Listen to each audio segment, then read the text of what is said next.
14,000 pesos or $230 per month with only annual lump sum of 650,000 pesos studio unit in BGC.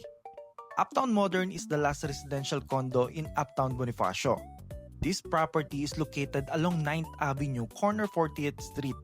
Malapit ito sa St. Luke's Medical Center, mga prestigious schools, international offices, at walking distance lang sa subway station going to Naiya.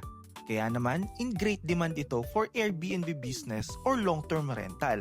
At alam mo ba na pwede mong i-convert ito into one-bedroom unit dahil meron na itong 44.5 square meter? This studio unit has a balcony na meron kang view of Ortigas skyline at Antipolo Mountains. And ito naman talaga yung pinipili ng mga guest or renter. Comment down below studio unit and I'll send you the details. This is Jared Magnayi and welcome to Buhay Ahente. Salam!